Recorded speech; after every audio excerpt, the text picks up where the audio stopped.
મિત્રો, તો ધોરણ 11 સાયન્સ ભૌતિક વિજ્ઞાનમાં આપણે ચેપ્ટર નંબર 2 ચાલી રહ્યું છે અને આ ચેપ્ટરમાં આપણે એકમ અને માપન વિશેની વાત કરતા હતા। તો આગળના વિડિયો લેક્ચરમાં આપણે ખૂબ જ મોટા અંતરોનું માપન કર્યું હતું, લંબાઈનું માપન કરતા હતા। એમાં આપણે બે મેથડ જોઈ ગયા હતા, એક હતી ડાયરેક્ટ મેથડ અને એક હતી ઇનડાયરેક્ટ મેથડ। તો એમાં સૌથી પહેલા આપણે ખૂબ જ મોટા અંતરોનું માપન વિશેનો અભ્યાસ કરી ગયા છીએ કે સૌથી ખૂબ જ મોટા અંતરો છે કે પૃથ્વીથી સૂર્ય વચ્ચેનું અંતર માપવું છે, અથવા તો કોઈ પણ ગ્રહો આપેલા છે તો આ ગ્રહોનો વ્યાસ માપવો છે। તો આ ખૂબ જ મોટા અંતરોનું માપન આપણે કેવી રીતે કરીએ તો એના વિશેની આપણે અભ્યાસ કરી ગયા હતા, બરાબર। હવે એના પછી આજના વિડિયો લેક્ચરમાં આપણે ખૂબ જ નાના એટલે કે ખૂબ જ સૂક્ષ્મ અંતરોનું માપન કેવી રીતે કરીએ એનો આપણે અભ્યાસ કરવાનો છે। તો જોઈએ ખૂબ જ સૂક્ષ્મ અંતરોનું માપન।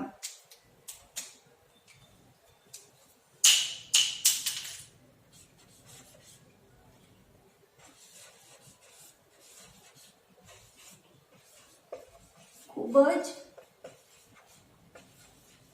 સૂક્ષ્મ અંતરોનું માપન અથવા તો ખૂબ જ સૂક્ષ્મ અંતરોનો અંદાજ મેળવવો। અને એમાં છે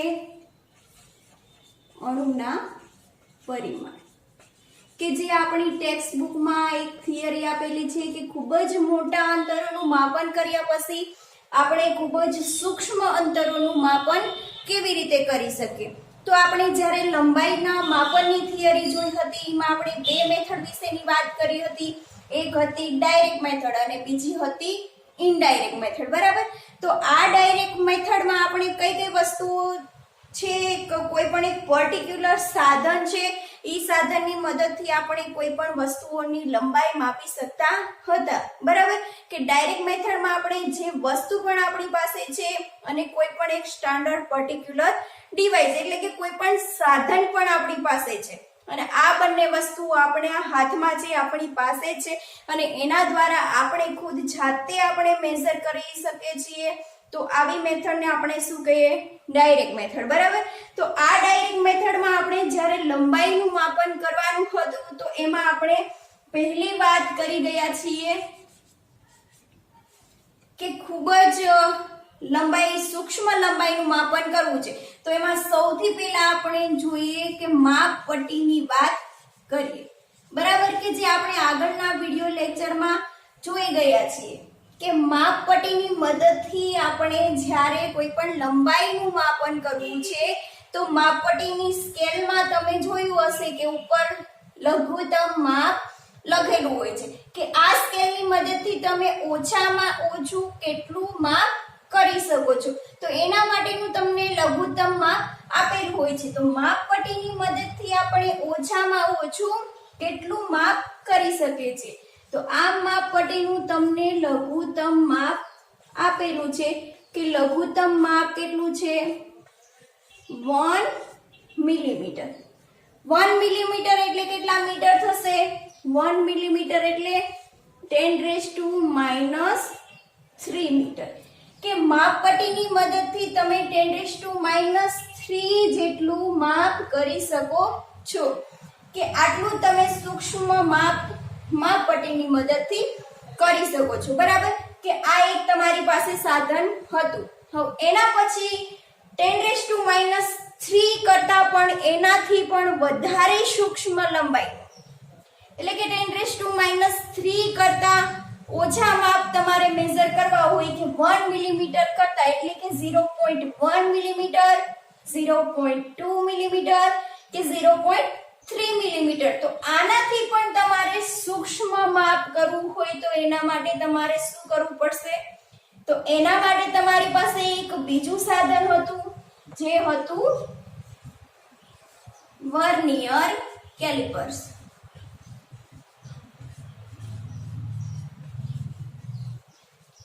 કે આ વર્નિયર કેલિપર્સ નું પણ તમને લઘુત્તમ માપ આપેલું છે. તો વર્નિયર કેલિપર્સનું લઘુત્તમ માપ કેટલું હતું? તો વર્નિયર કેલિપર્સનું લઘુત્તમ માપ 0.1 મિલીમીટર. 0.1 મિલીમીટર એટલે કેટલા મીટર થશે? 0.1 ગુણ્યા 10⁻³ મીટર એટલે કેટલા થશે? 10⁻⁴ મીટર. તો વર્નિયર કેલિપર્સની મદદથી તમે 10⁻⁴ મીટર જેટલું લઘુત્તમ માપ મેઝર કરી શકો છો. તો આ વર્નિયર કેલિપર્સ એક સાધન છે, એ પણ તમારી પાસે છે અને એનાથી તમે આટલા સૂક્ષ્મ અંતરનો અંદાજ મેળવી શકો છો કે 10⁻⁴ મીટર જેટલું છે એ અંતર તમે માપી શકો છો. હવે 10⁻⁴ મીટર થી પણ વધારે સૂક્ષ્મ અંતરનું તમારે માપન કરવું હોય તો 10⁻⁴ કરતા પણ વધારે, એના કરતા પણ સૂક્ષ્મ માપન તમારે કરવું છે. તો એના માટે એક આપણી પાસે એક બીજું ડિવાઇસ હતું જેનું નામ હતું સ્ક્રૂ ગેજ. કે સ્ક્રૂ ગેજનું તમને લઘુત્તમ માપ આપેલું છે કે સ્ક્રૂ ગેજનું લઘુત્તમ માપ કેટલું છે? 0.01 મિલીમીટર. બરાબર, 0.01 મિલીમીટર એટલે કેટલા મીટર થશે? 0.01 ગુણ્યા 10⁻³ મીટર. એટલે અહીંયાથી તમારે પોઈન્ટ દૂર કરવો છે તો તમારે જમણી બાજુ જવું પડશે અને જમણી બાજુ જાઓ ત્યારે ઘાતવાળું છે પદ છે એમાં શું થશે? ઘટાડો. 2 પોઈન્ટ જવાનું છે તો કેટલા મળશે? 10⁻⁵ મીટર. બરાબર, તો સ્ક્રૂ ગેજની મદદથી તમે 10⁻⁵ મીટર જેટલું સૂક્ષ્મ માપન કરી શકો છો. હવે અહીંયા આપણને શું કીધું છે કે ખૂબ જ સૂક્ષ્મ અંતરોનો અંદાજ મેળવવો છે. ખૂબ જ સૂક્ષ્મ અંતર, ખૂબ જ સૂક્ષ્મ એટલે કે બહુ જ નાના અંતરનો અંદાજ તમારે મેળવવાનો છે. તો બહુ જ નાનું અંતર કોનું હોય? બહુ જ નાનું અંતર છે એ પરમાણુનું હોય. તો પરમાણુનું પરિમાણ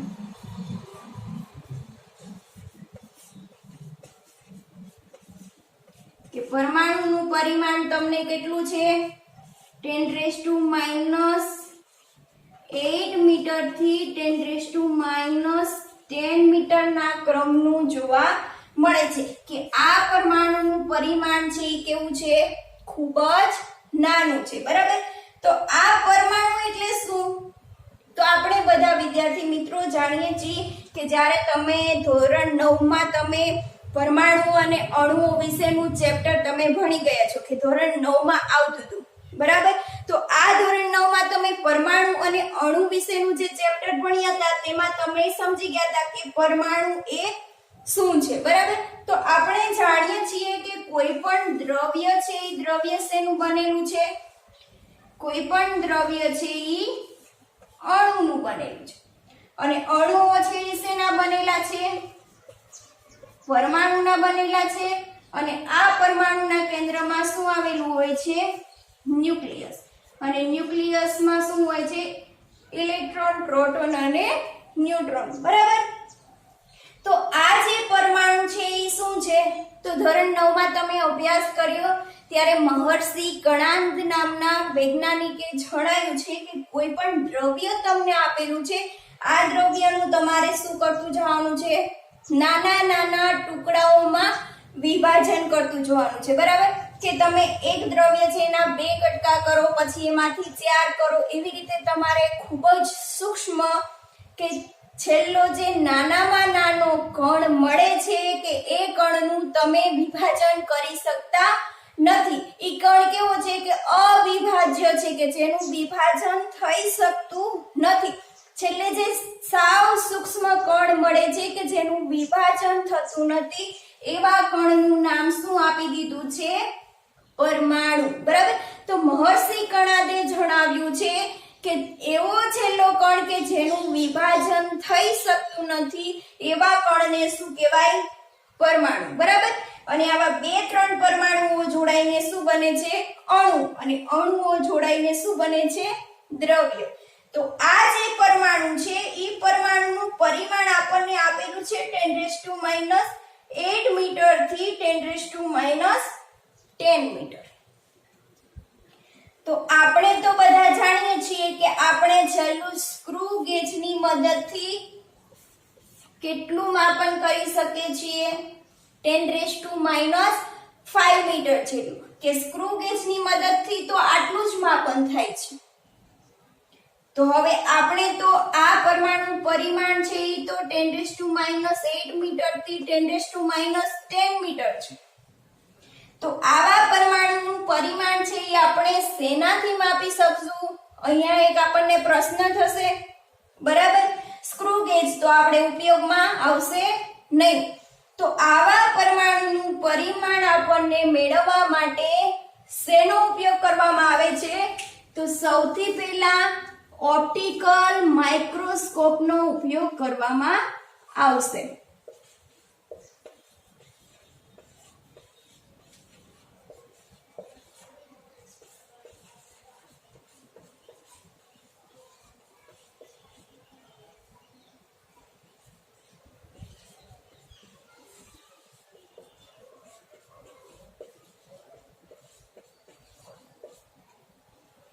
કે આ ઓપ્ટિકલ માઇક્રોસ્કોપ તમને આપેલું છે એ ઓપ્ટિકલ માઇક્રોસ્કોપ પણ એક પ્રકારનું શું છે?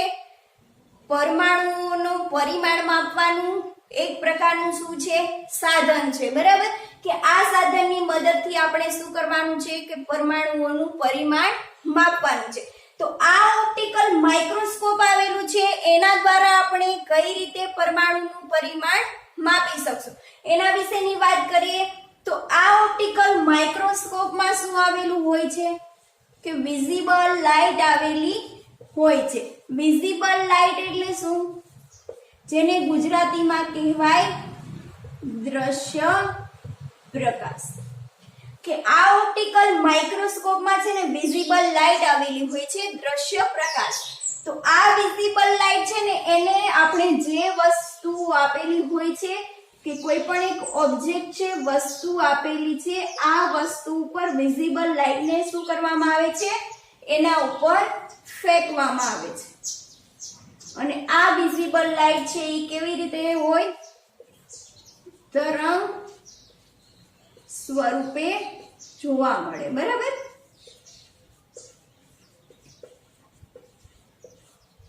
તો વિઝિબલ લાઇટ છે એ કોઈ પણ વસ્તુ ઉપર ફેંકવામાં આવે છે ત્યારે આ વિઝિબલ લાઇટ છે એ વસ્તુ ઉપર પસાર થઈ એના ઉપર ફેંકી અને ત્યાંથી એનું શું થશે? રિફ્લેક્ટ થશે. બરાબર. કે ત્યાંથી પાછું પરાવર્તિત થશે.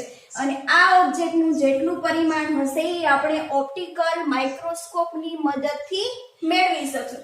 તો આ ઓપ્ટિકલ માઇક્રોસ્કોપમાં જે આપણે દ્રશ્ય પ્રકાશ વાપરીએ છીએ, બરાબર, એ તરંગ પ્રકૃતિ ધરાવે છે કે તરંગ સ્વરૂપે જોવા મળે છે. તો આ જે દ્રશ્ય પ્રકાશ આપેલા છે એની તમને તરંગ લંબાઈ આપેલી છે કે એની તરંગ લંબાઈ કેટલી હશે?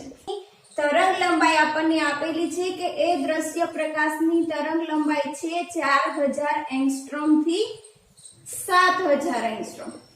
બરાબર. 4000 એંગસ્ટ્રોમ થી 7000 એંગસ્ટ્રોમ એટલે કેટલી થઈ? કે 4000 ગુણ્યા 1 એંગસ્ટ્રોમ બરાબર કેટલા મીટર થાય? તો 1 એંગસ્ટ્રોમ બરાબર 10⁻10 મીટર. તો 4000 ગુણ્યા 10⁻10 મીટર થી 7000 ગુણ્યા 10⁻10 મીટર. તો હવે અહીંયા આપણે આ પોઈન્ટ દૂર કરીએ. બરાબર. તો ડાબી બાજુ જવાનું છે. તો ડાબી બાજુ જઈએ એટલે શું થશે? ઘાતમાં વધારો થશે. 3 પોઈન્ટ જવાનું છે તો કેટલું થશે? 4 ગુણ્યા 10⁻7 મીટર થી 7 ગુણ્યા 10⁻7 મીટર. બરાબર. તો આ જે દ્રશ્ય પ્રકાશ આપેલું છે એ દ્રશ્ય પ્રકાશની વિભેદન ક્ષમતા એટલે કે એની ક્ષમતા તરંગ લંબાઈ કેટલી છે 10⁻⁻7 મીટરના ક્રમની છે. બરાબર કે 10⁻⁷ મીટર હોય ત્યાં સુધી તમે કોઈ પણ પરમાણુઓની સાઇઝ મેઝર કરી શકો છો કે 10⁻⁷ મીટર કરતા પણ જો નાની સાઇઝના પરમાણુ આવેલા હોય તો એનાથી નાની સાઇઝના પરમાણુઓ છે એ તમે ઓપ્ટિકલ માઇક્રોસ્કોપની મદદથી માપી શકતા નથી કે ખાલી 10⁻⁷ મીટરના ક્રમના જ તમે એટલી જ લંબાઈ તમે માપી શકો છો, એનાથી નાની તમે માપી શકતા નથી. તો આ છે તમારે સ્ક્રૂ ગેજ પછી 10⁻⁷ મીટર સુધીનું માપ કરવા માટે તમે ઓપ્ટિકલ માઇક્રોસ્કોપનો ઉપયોગ કરશો. હવે તમને પ્રશ્ન થશે કે 10⁻⁷ મીટર કરતા પણ નાની સાઈઝ એનાથી પણ તમારે સૂક્ષ્મ લંબાઈ માપવી છે તો એના માટે તમારે શું કરવું પડશે? બરાબર. તો 10⁻⁷ મીટર કરતા પણ નાની લંબાઈ માપવા માટે એના પછી ઓપ્ટિકલ માઇક્રોસ્કોપ પછી ઇલેક્ટ્રોન માઇક્રોસ્કોપનો વિકાસ થયો.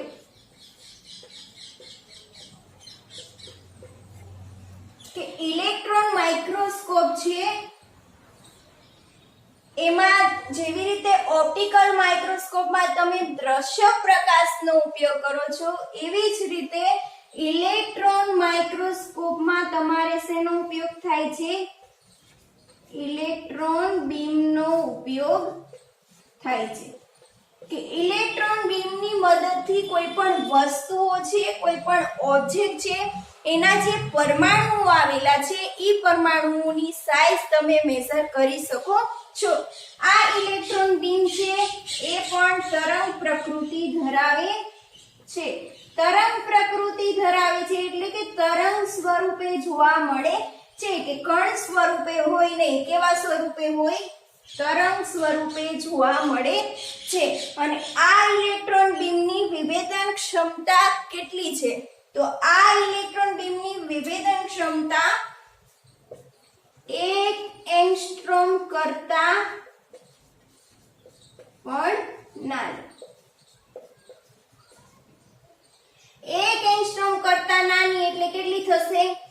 10⁻⁻10 મીટર કરતા નાની જે નાની સાઈઝના જે પરમાણુ હોય છે એનું તમે માપ મેઝર કરી શકો છો. 10⁻⁻10 મીટર કરતા ઓછું હોય એવા. બરાબર. હવે આ ઇલેક્ટ્રોન માઇક્રોસ્કોપમાં જે ઇલેક્ટ્રોન બીમ આવેલા છે એ ઇલેક્ટ્રોન બીમ છે ઈ અને જે ઓપ્ટિકલ માઇક્રોસ્કોપમાં જે દ્રશ્ય પ્રકાશ આવેલા છે એ બંને એકબીજાથી અલગ કેવી રીતે પડે છે? તો આ જે દ્રશ્ય પ્રકાશ છે એ દ્રશ્ય પ્રકાશ છે એમાં શું જોવા મળે? કલર જોવા મળે. કે દ્રશ્ય પ્રકાશમાં છે ને એ કલર આવેલો હોય છે કે એ દ્રશ્ય પ્રકાશની મદદથી જ્યારે તમે કોઈ પણ ઓબ્જેક્ટનું તમે ઓબ્ઝર્વેશન કરો છો ત્યારે આ જે ઓબ્જેક્ટ છે એની જે તમને આકૃતિ દેખાશે, એના જે અણુઓ અને પરમાણુઓ છે દેખાશે, એ બધા જ પરમાણુઓ અને એની જે શેપ છે એ બધું તમને કેવું દેખાશે? કલર વાળું દેખાશે. બરાબર. અને જ્યારે તમે ઇલેક્ટ્રોન માઇક્રોસ્કોપનો ઉપયોગ કરો છો એમાં તમે ઇલેક્ટ્રોન બીમનો ઉપયોગ કરો છો તો ઇલેક્ટ્રોન બીમ છે એ કેવા છે? કલરલેસ. કેમાં કલર જોવા મળતો નથી. કલર જોવા મળતો નથી. તો જ્યારે તમે કોઈ પણ વસ્તુઓનું ઓબ્ઝર્વેશન કરો છો ત્યારે ઇલેક્ટ્રોન બીમ છે જ્યારે વસ્તુ ઉપર ફેંકવામાં આવે છે ત્યારે આ ઇલેક્ટ્રોન બીમ દ્વારા એના વસ્તુ ઉપર ફેંકે છે ત્યારે એમાં કોઈ પણ પ્રકારનો કલર જોવા મળતો નથી. એટલે કે કલરલેસ ઇમેજ દેખાય છે, કે કોઈ પણ કલર વાળી દેખાય ને, એના જે શેપ હોય ઈ ક્લિયર દેખાય, એમાં અણુઓ અને પરમાણુઓ હોય ઈ ક્લિયર દેખાય, પરંતુ કલર જોવા મળતો નથી, કે કેવા કલરનો જે ઓબ્જેક્ટ છે ઈ એમાં જોવા મળતું નથી.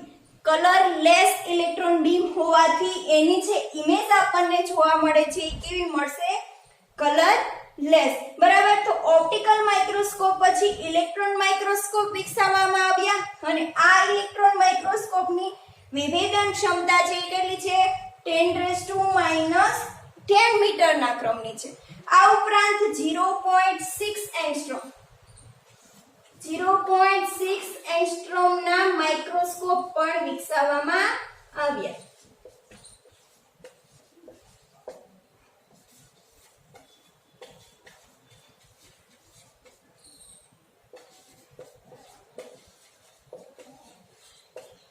કે 0.6 ગુણ્યા 10⁻10 મીટર સુધીની જેટલી જે પણ પરમાણુઓની સાઇઝ છે એ પરમાણુઓ છે ઇલેક્ટ્રોન માઇક્રોસ્કોપ દ્વારા આપણે મેઝર કરી શકીએ છીએ. બરાબર.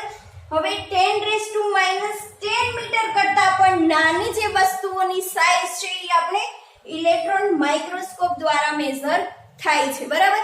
હવે 10⁻10 મીટર કરતા પણ વધારે સાઇઝના, કે એનાથી પણ ઓછી સાઇઝના તમારે કે 10⁻11 10⁻12 મીટર એવી સાઇઝના તમારે કોઈ પણ પરમાણુઓની સાઇઝ મેળવવી છે, તો આવા પરમાણુઓની સાઇઝ છે એ તમે શેના દ્વારા મેળવી શકશો?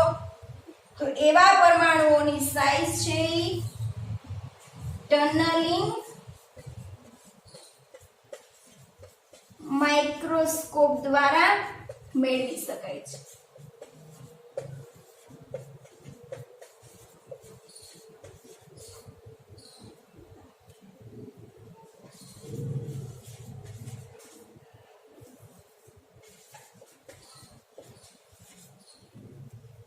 ટનલિંગ માઇક્રોસ્કોપની વિભેદન ક્ષમતા કેટલી છે?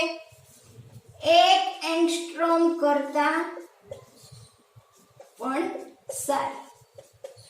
1 એંગસ્ટ્રોમ એટલે 10⁻10 મીટર, કે 10⁻10 મીટર કરતા પણ સારી એટલે કે 10⁻11 મીટર, 10⁻12 મીટર એવું જો તમારે મેઝર કરવું હોય તો એના માટે તમને ટનલિંગ માઇક્રોસ્કોપનો ઉપયોગ કરવામાં આવે છે. બરાબર. તો આ થયું તમારું ખૂબ જ સૂક્ષ્મ અંતરનો અંદાજ મેળવવા માટેની ડાયરેક્ટ મેથડ. બરાબર. એટલે કે તમે કોઈ પણ એક સ્ટાન્ડર્ડ પર્ટિક્યુલર ડિવાઇસ દ્વારા તમે કોઈ પણ વસ્તુનું માપ કરી શકો છો, કે માપપટ્ટીનું લઘુત્તમ માપ છે 10⁻3 મીટર, એટલે કે ત્યાં સુધીનું માપ કરી શકશો. એના પછી આવે છે વર્નિયર કેલિપર્સ, એનું માપ છે 10⁻4 મીટર. એના પછી આવશે સ્ક્રૂ ગેજ, એનું માપ છે 10⁻5 મીટર. એના પછી આવે છે ઓપ્ટિકલ માઇક્રોસ્કોપ, એનું માપ છે 10⁻7 મીટર. એના પછી આવે છે ઇલેક્ટ્રોન માઇક્રોસ્કોપ, એનું માપ છે 10⁻10 મીટર કરતા પણ નાનું. બરાબર. અને તે પછી આવે છે ટનલિંગ માઇક્રોસ્કોપ, એટલે કે 10⁻10 મીટર કરતા પણ ઓછું, એટલે કે 10⁻11 10⁻12 મીટર. તો આ થયો તમારો ખૂબ જ સૂક્ષ્મ અંતરોનો અંદાજ મેળવવા માટેના સાધન દ્વારા તમે કોઈ પણ સૂક્ષ્મ અંતર મેળવી શકો છો. હવે આના પછી તમારી એક ટેક્સ્ટ બુકમાં એક એક્સપેરિમેન્ટ આપેલો છે, કે જે ઓલિક એસિડ આપેલું છે, અને આ ઓલિક એસિડના જે પરમાણુઓ હોય છે એ પરમાણુઓને તમારે શું કરવાનું છે? એની સાઈઝ મેઝર કરવાની છે, એનું પરિમાણ મેળવવાનું છે. તો એના માટેનો તમને એક ટેક્સ્ટ બુકમાં એક્સપેરિમેન્ટ આપેલો છે. તો આ એક્સપેરિમેન્ટ છે એ આના પછીના વિડિયો લેક્ચરમાં આપણે જોઈશું, કે ઓલિક એસિડ એક્સપેરિમેન્ટ. બરાબર.